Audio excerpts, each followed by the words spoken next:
Hello viewers, যারা আমার চ্যানেলে নতুন তারা আমার চ্যানেলটিকে সাবস্ক্রাইব করবে, লাইক দেবে, কমেন্ট দেবে, হ্যাঁ, এবং ভিডিওগুলো মনোযোগ দিয়ে দেখবে।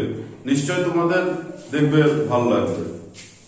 আজকে আমরা আগের এপিসোডে আমরা অ্যাটমিক স্ট্রাকচারে বোর মডেল সম্বন্ধে জেনেছিলাম, বোরের স্বীকার্য, বোরের সাফল্য এবং বোরের তত্ত্বের সীমাবদ্ধতা।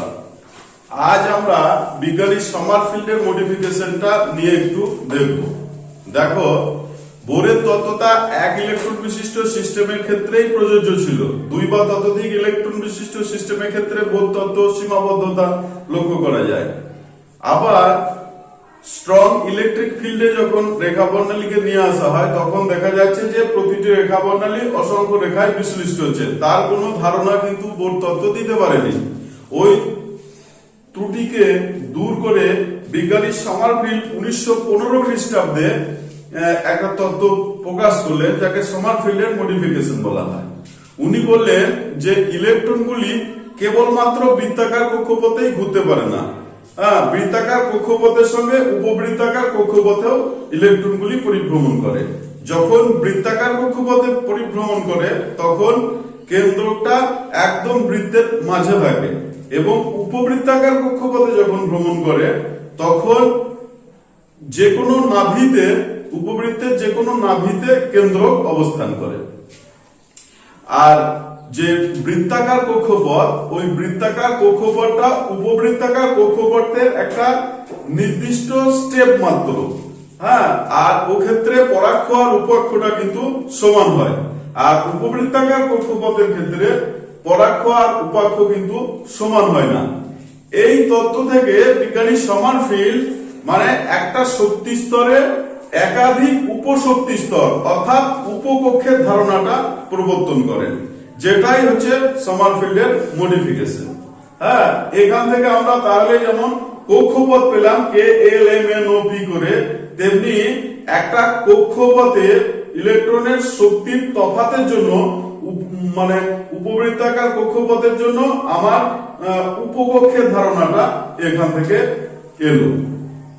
আর যে কোনো একটা কক্ষপথে একটা বৃত্তাকার কক্ষপথ থাকবে, তার সঙ্গে অন্যান্য উপবৃত্তাকার কক্ষপথও কিন্তু থাকবে। এই ধারণাটা সুস্পষ্ট করেন বিজ্ঞানী সমারফিল্ড।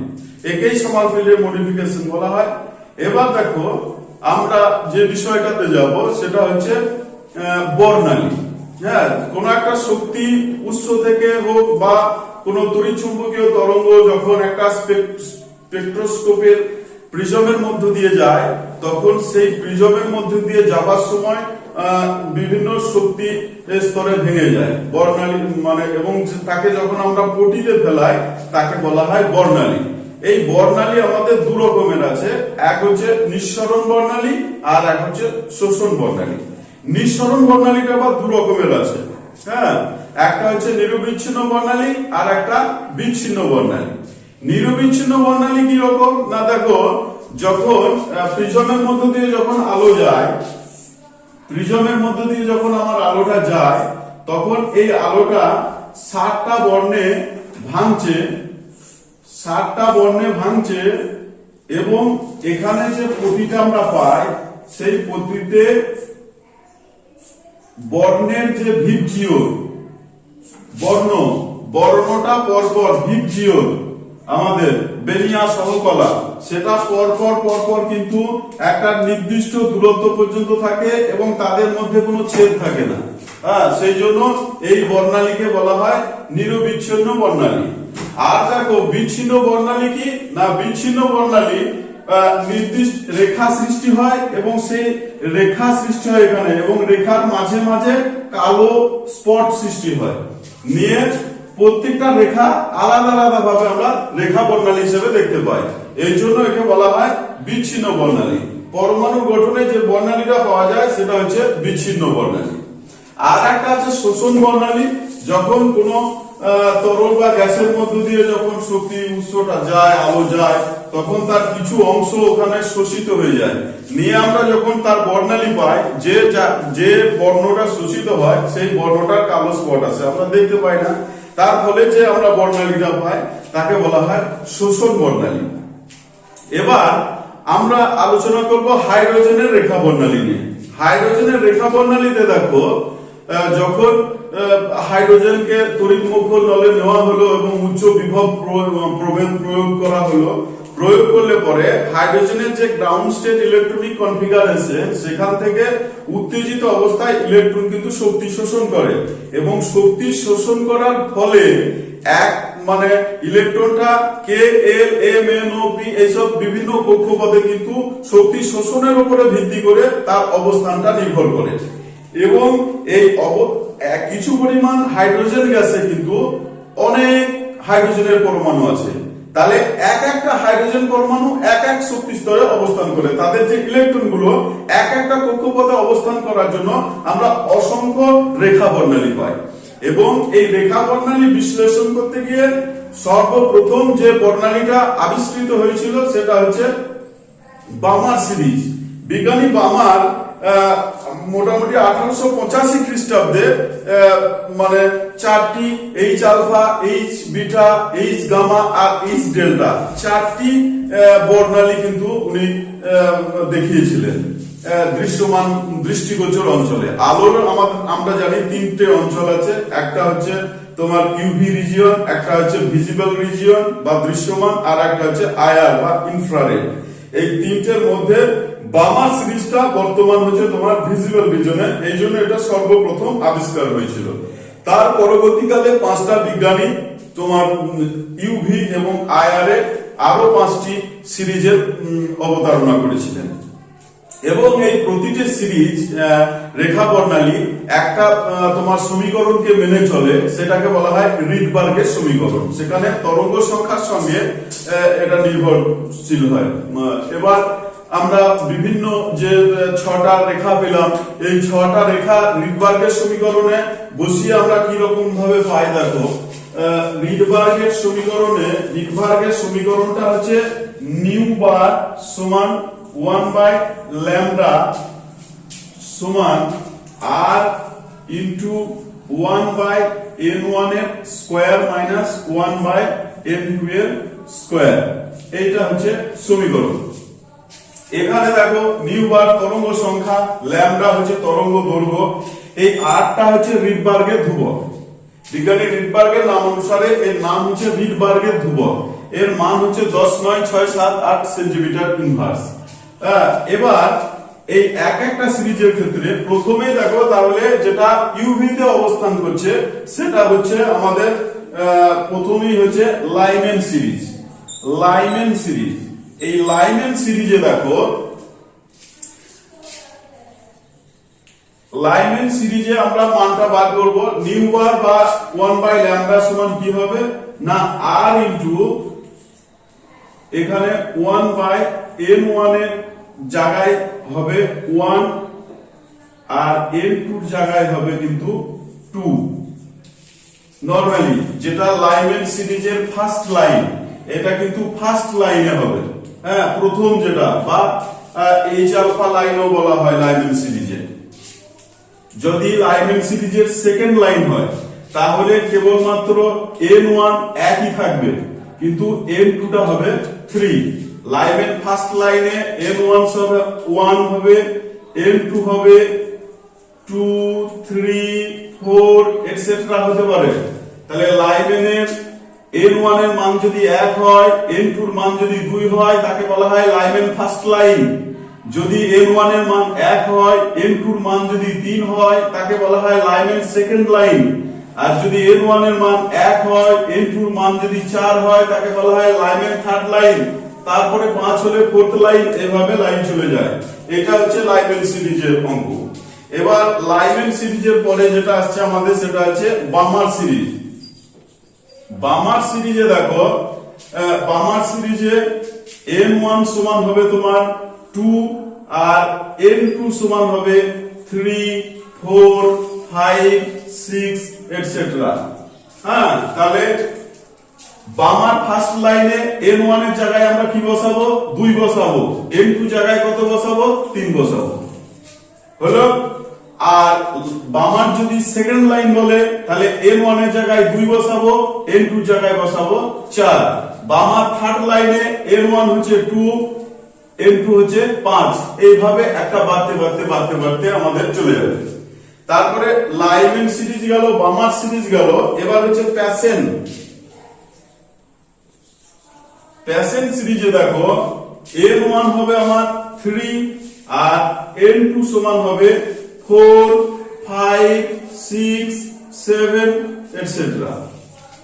ওই একই ভাবে এখানে n1 এর জায়গায় আমরা বসাবো 3 আর n2 জায়গায় বসাবো 4। সেটা হবে patient first line. Patient second লাইনে n1 হবে 3, n2 হবে 5।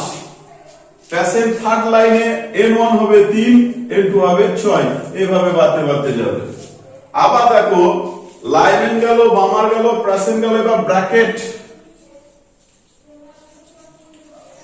ব্র্যাকেট সিরিজে দেখো n1 সমান হবে 4 আর n2 সমান 5, 6, 7 চলে যাবে।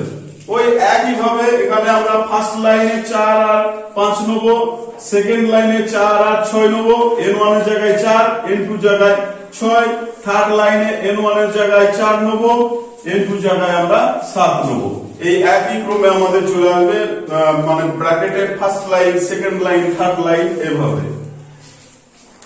লাইমেন গেল, বামার গেল, প্যাসেন্ট গেল, ব্র্যাকেট গেল। এবার ফন্ডের বেলায় দেখো n1 সমান হবে 5, n2 হবে 6, 7, 8 করে চলে যাবে।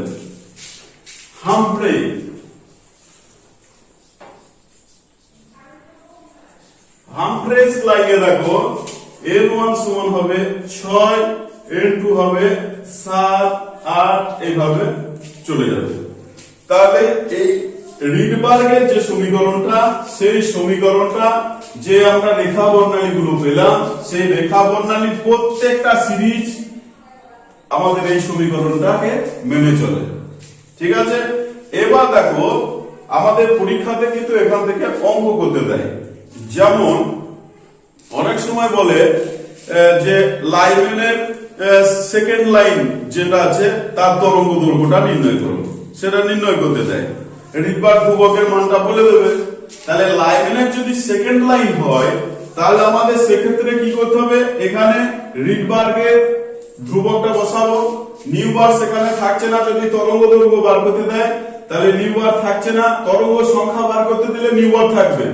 কিন্তু যদি তরঙ্গ দৈর্ঘ্য বার করতে দেয় আমার এই ল্যামডাটা নিয়ে আমার কাজ হবে। ঠিক আছে। আর দেখো এই রিডবার্গ ধ্রুবকের মান বলে দেওয়া থাকবে। লাইমেন যদি সেকেন্ড লাইন বলে, লাইমেন সেকেন্ড লাইনে n1 এর জায়গায় বসাবো 1 আর n2 এর জায়গায় বসাবো 3। রিডবার্গ ধ্রুবকের মান বসিয়ে দেবা, 1/λ ক্যালকুলেশন করে আমরা ল্যামডার মানটা কিন্তু পেয়ে যাব। যদি বলে বামার ফার্স্ট লাইনের তরঙ্গ দৈর্ঘ্য নির্ণয় করো, তাহলে আমরা বামার সিরিজে আসবো। এই সমীকরণে তরঙ্গ দৈর্ঘ্য নির্ণয়ের এটাই নেব 1/λ সমান r ইনটু 1 এটাই আমার মূল সমীকরণ। এখানে বামার যদি ফার্স্ট লাইন বলে n1 এর জায়গায় বসাবো আমরা 2 আর n2 এর জায়গায় বসাবো 3, নিয়ে যা ক্যালকুলেশন আসবে আমরা বার করে ফেলতে পারবো। যদি বামার সেকেন্ড লাইন বলে n1 এর জায়গায় 2 আর n2 এর জায়গায় কিন্তু আমরা বসাবো 4। আমাদের বেশিরভাগ অঙ্ক লাইমেন সিরিজ বা বামার সিরিজে দেয়, বামার সবচেয়ে বেশি দেয়। এবার ফার্স্ট লাইন বা সেকেন্ড লাইন বা এইচ আলফা, বামার কিন্তু এইচ আলফা মানে ফার্স্ট লাইন, এইচ বিটা মানে সেকেন্ড লাইন, ওইভাবেও দেওয়া থাকে পরীক্ষার ক্ষেত্রে। তখন আমরা পরীক্ষাতে ওইভাবে অঙ্ক করতে পারবো। তাহলে দেখো মূল সমীকরণ হলো আমার এই সমীকরণটা। এই সমীকরণে যে কোনো সিরিজের আমাকে দেখ না কেন, first line, second line, third line, fourth line, আমরা তার যে মানটা আমরা সিরিজ থেকে পেলাম এইভাবে বসিয়ে দেবো। বসিয়ে দিয়ে কিন্তু আমরা সমীকরণ থেকে আমরা তরঙ্গ দৈর্ঘ্য নির্ণয় করতে পারি। হ্যাঁ, আজকে তাহলে এই বর্ণালীতেই শেষ করলাম। আর একটা এখানে কোশ্চেন অ্যারাইজ করে, মানে প্রশ্ন দেয় 2 নম্বরে যে হাইড্রোজেনের তো একটাই মাত্র ইলেকট্রন, তাহলে এত বর্ণালী কেন প্রদর্শন করে? এই প্রশ্নটা দেখো প্রথমেই বলা হয়েছে যে হাইড্রোজেন, কিছু পরিমাণ হাইড্রোজেন নিয়ে যখন আমি তড়িৎমক্ষণ নলে যখন তাকে উচ্চ বিভব প্রয়োগ করছি, তখন তার গ্রাউন্ড স্টেট ইলেকট্রনিক কনফিগারেশনটা চেঞ্জ হচ্ছে। কে কক্ষ থেকে এল এম এন ও এক একটা পরমাণুর ক্ষেত্রে কিন্তু এক এক রকমের অবস্থা সৃষ্টি হতে পারে।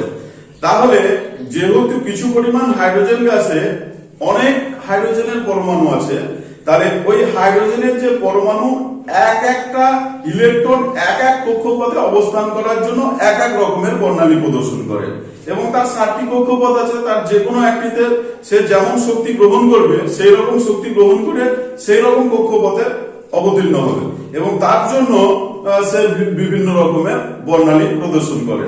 এটা পরীক্ষাতে দেয়, তোমরা মনে রাখবে। বেশ, আজকে এটা এই পর্যন্তই। তোমরা আবার একবার বলছি, দেখো আমার চ্যানেলটাকে সাবস্ক্রাইব করবে, লাইক দেবে, কমেন্ট দেবে, আর পাশের বেল আইকনটা টিপে দিয়ে আমার ভিডিওর যে কোনো নোটিফিকেশনটা তোমরা পেয়ে যাবে। তোমরা বেল আইকনটা টিপে দেবে। নমস্কার, থ্যাংক ইউ।